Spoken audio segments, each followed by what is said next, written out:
vous savez, nous les chrétiens, nous ne sommes pas sérieux. Et ce n'est pas en mal que je le dis. J'ai toujours dit que le chrétien, c'est l'un des croyants qui ne connaît même pas les fondements de sa propre religion. Aujourd'hui, quand vous voyez les cas d'escroquerie dans l'église, les cas d'escroquerie sont liés au fait que beaucoup de chrétiens ne savent pas dans quoi ils sont engagés. Donc, ils n'ont aucune idée de l'engagement qu'ils ont pris avec Dieu. Et le chrétien est l'une des personnes croyantes qui traite avec le moins de sérieux sa relation avec Dieu. Il y a plus d'engagement et plus de sérieux dans beaucoup d'autres religions que chez le chrétien.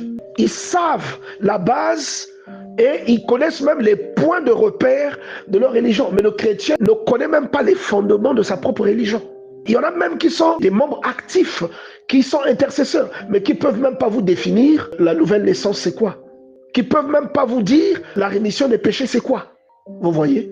Il y a des chrétiens, par exemple, qui n'ont même pas peur de commettre un péché. Il commet un péché, mais il est à l'aise. Il n'a pas peur. Mais une personne qui a réellement rencontré Dieu, quand il fait une erreur, il peut même perdre le sommeil parce qu'il a fait cette erreur-là.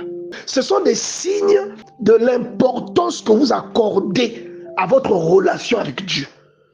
Vous savez, si on peut utiliser un langage humain, on pourrait dire que le fait d'être chrétien nous met en couple avec Dieu. Est-ce que vous savez ça? C'est comme si vraiment on se mettait en couple avec Dieu. C'est parce que c'est un langage un peu abusif. Mais on peut prendre cette illustration pour emmener quelqu'un à comprendre ce qui l'engage et ce qui le lie. Parce que quand tu deviens un enfant de Dieu, tu retrouves l'illustration de ce que Dieu fait pour toi. Par exemple, dans le psaume 23. Tout ce qu'on te dit, que l'on te dit que Dieu est ton berger, que tu ne manqueras de rien, tout ce que l'on te dit, c'est ce que quelqu'un qui est engagé avec Dieu reçoit de la part de Dieu. C'est ce que Dieu t'assure. Oui. Donc du coup, le sérieux que nous avons devant Dieu n'est pas visible seulement au nombre de prières que nous faisons. Le sérieux que nous sommes censés avoir devant Dieu n'est pas visible au nombre de fois où nous allons à l'église. Mais le sérieux que nous avons avec Dieu, que nous manifestons devant Dieu, doit s'illustrer par la façon dont nous nous comportons face à notre engagement devant Dieu. En sachant qu'en tant que chrétien, il y a des instructions que la parole de Dieu nous donne, de comment nous devons vivre. La Bible nous parle de veiller à notre salut. La Bible nous parle de nous confesser régulièrement. La Bible nous demande d'observer certaines choses.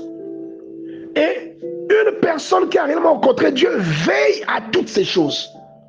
Elle veille à demeurer. Regardez, le psaume 15 nous parle d'une chose. Le psaume 15 nous parle de l'accès à la montagne de l'Éternel. On va lire ça. Vous allez comprendre pourquoi je cite ça. C'est l'une des mesures qui favorise la communion de Dieu avec un croyant. La Bible dit: ô Éternel qui séjournera dans ta tente, qui demeurera sur ta montagne sainte. Et il y a une réponse qui vient. On dit: celui qui marche dans l'intégrité, qui pratique la justice et qui dit la vérité selon son cœur. Donc, que tu le veuilles ou non, en lisant ce psaume, tu te rends compte de ce qui est attendu de toi. Une personne qui a réellement rencontré Dieu a une autre façon de se comporter devant Dieu.